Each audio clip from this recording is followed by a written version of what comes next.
अब वो विषयों में जो भोगों में रत है, वो अपनी शक्तियों को भूल करके भोगों में शक्तिहीनता का अनुभव कर रहा है उसमें भी शक्ति, पर वो भोगों की आसक्ति के कारण शक्तिहीनता का अनुभव कर रहा है। इसीलिए श्रीपाद कह रहे हैं कि हमें ऐसे भोगी पुरुषों से नहीं मिलना, ऐसे पापी जनों का संभाषण मिलना जुलना नहीं, पर भगवत भाव उनमें भी रखना है, मिलना नहीं है।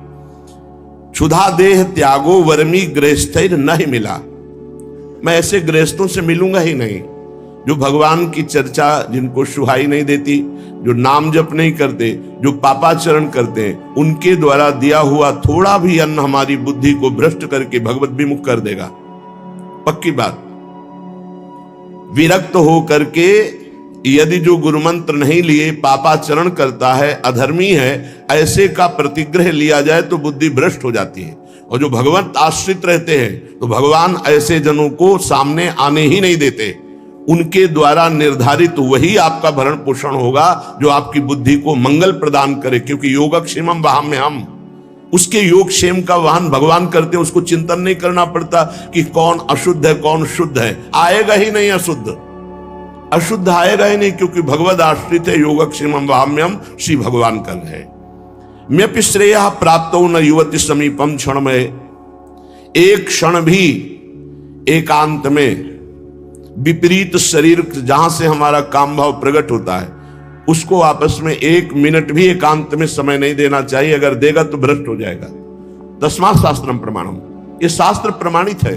कादर की कोठरी में कैसो भी सयान हो जाए, दाग लागी है, पै लागी है, पै लागी है।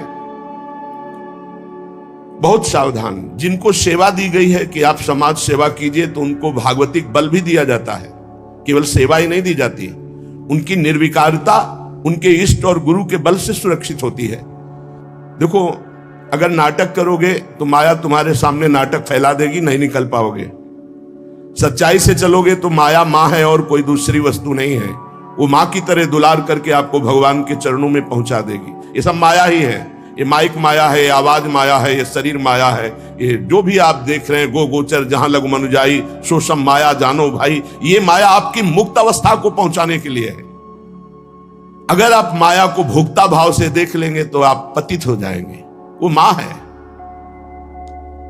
श्री भगवान के आश्रित जो भक्तजन होते हैं, वो शास्त्र आज्ञा का पालन करते। एक क्षण भी शास्त्र आज्ञा की अवहेलना प्रमाद में की तो फंस जाओगे। वो तो भगवान कृपालु हैं, कृपा करके फिर उसको रास्ता देते, नहीं तो माया रास्ता बंद ही कर देती है, आगे चलने का रास्ता नहीं रह जाता परमार्थ का। तो कह रहे एक क्षण भी शास्त्र विरुद्ध आचरण के लिए किसी को समय मत दो। कोई तुम्हारा मित्र नहीं है, परमार्थ के सब विरुद्ध है। एक संसार प्रकृति विरुद्ध करे तो का कीजिए। वो आगे के दाझे गए भजी पानी में आग लगे तो का कीजिए। एक संसार दुष्ट की संगति ताहू में तुम पुष्ट करावो। क्या भगवत आश्रित हो करके आप अगर मनमानी आचरण शास्त्र विरुद्ध करते हैं तो आपका मंगल हो सकता है? शास्त्र विरुद्ध आचरण करने वाले का कभी मंगल नहीं होता, इसलिए सावधान। देखो, श्रीधाम वृंदावन वास करने वालों को हमने कई बार सत्संग में प्रणाम किया है कि आप रिक्शा चलाते हैं, आप छोटी मोटी दुकान रखते हैं, आप पोछा लगाते हैं यहाँ ब्रजवासियों के घरों में, और आप किसी भी तरह अपने जीवन, तो हम आपको प्रणाम करते हैं। क्यों आप निश्चल और निष्कपट होकर के भगवत धाम का वास करके वृंदावन की प्राप्ति के लिए आप ऐसा कष्ट सहकर कर रहे हैं। लेकिन इसमें छल कपट नहीं, इसमें तिलक कंठी और वेश का दुरुपयोग नहीं। इष्ट और गुरु को गाली पड़ेगी, तुम्हारे सब पुण्य नष्ट हो जाएंगे।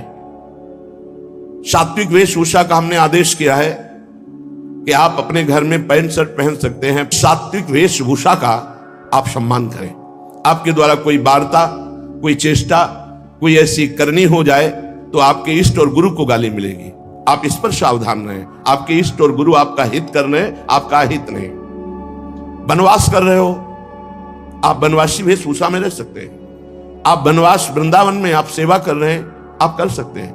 आपके गले में पड़ी होगी गुरु की लॉकेट, आपके मस्तक पर श्री जी का चरण चिन्ह, आप कंठी धारण किए हुए हैं, तो आपको शांत, सौम्य, गंभीर, प्रिय बर्ताव करना है। अशांत और निगेटिव व्यवहार करने वाले पर भी आपको शांत और सकारात्मक भाव, कोई बात नहीं, आप जा सकते हैं। वो फिर नाराज हो रहा है, फिर हम हाथ जोड़ रहे हैं। हमें मार पीट, गाली गलौज, छल कपट नहीं करना। और जो यहां आसपास दुकान रखे हुए हैं उनसे हमारी प्रार्थना है, राधा केली कुंज से आपका कोई संपर्क है नहीं, आप दुरुपयोग मत कीजिए वेश का, आप इस स्थान का दुरुपयोग मत कीजिए, नहीं तो आपका वृंदावन वास छूट जाएगा और ऐसी समस्याओं में फंस जाओगे, निकलना मुश्किल हो जाएगा। हमारा संकेत समझ लीजिए, किसी से कोई संपर्क नहीं, सब अपनी अपनी दुकानें लगाए हुए हो। जो विविध प्रकार से सफेद वेश धारण करके, कंठी धारण करके, वाल रखा करके और इसके बाद गंदा आचरण करते हैं, वो अपने गुरु और इष्ट का और धाम का अपराध करते हैं। ऐसे लोग कभी धाम में नहीं मरते। हमारा भूख से शरीर छूट जाए लेकिन हम अधर्म आचरण नहीं करेंगे। सबके ऊपर कानून शास्त्र है और शास्त्र संतों के हृदय से प्रकाशित होता है। वृंदावन वास का मतलब है निष्कपट सरल ढंग से तुम्हारा श्री जी भरण पोषण करेंगे। अचानक कोई व्यवस्थापक ऐसी व्यवस्था कर जाएगा जो लाडली जी के द्वारा प्रेरित है, ऐसे आचरण, गलत आचरण, दोहन वृत्ति, किसी को किसी के संबंध से दोहित करना, गुरु पत्नी गामी कहते हैं उसे।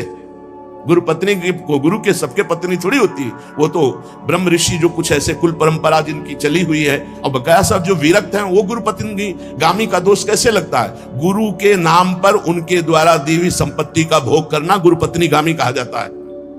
श्री जी के द्वारा व्यवस्था होना, गुरु जी के द्वारा व्यवस्था होना एक अलग चीज है। आप उनके नाम, उनकी छाप का प्रयोग करके आप दोहन वृत्ति रखते हैं, ये गुरु पत्नी गामी का अपराध महापापों में आता है। इसलिए सब कोई सावधान होकर वृंदावन वास करो। वृंदावन वास के लिए कह रहे क्षुधा देह त्यागो वर्मी गृहस्थिर नहीं मिला। आपने माना कि 5 ग्रंथ बेचे, 5 कंठी बेची, 5 माला बेची, आपको 100 रुपया मिला, तो आप आधा किलो भोजन पाएंगे ना, जो सब्जी दाल 100 रुपये में आपको बहुत बढ़िया आनंद मिलेगा। और आप ये जो हजारों रुपए, तो आपकी विलासिता, भोग बुद्धि बढ़ेगी, पापाचरण बढ़ेगा, धाम से निकाल दिए जाओगे। कहीं ना कहीं ऐसा भयानक रोग होगा, भागोगे यहां से, अशांति पैदा हो जाएगी। बहुत सावधानी की जरूरत है। आप अगर अपनी ये सावधानी नहीं रखेंगे तो ये धीरे धीरे बुद्धि को भ्रष्ट करती चली जाएगी। ऐसी व्यवस्था से हो, ऐसा कार्य करो जिससे कम से कम निष्कपटता, सरलता, सच्चाई तुम्हारे जीवन में बनी रहे, छल कपट ना रहे। नपि श्रेयः प्राप्तो न युवति समीपम क्षणमय।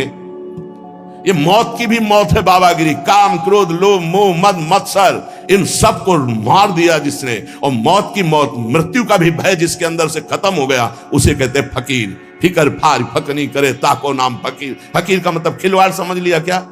अगर हिम्मत है तो अपने घर से अनुमति लेकर के पूर्ण मर्यादा के अनुसार और जीवन भर न रुपया के सहारे, एकमात्र भगवान का सहारा।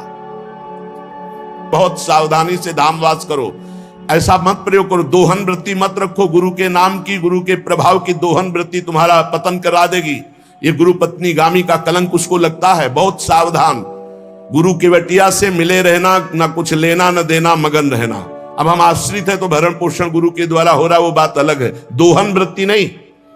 महाराज जी का ऐसे ही वीडियो देखने के लिए आप प्रेम ज्योति चैनल को सब्सक्राइब अवश्य करिए।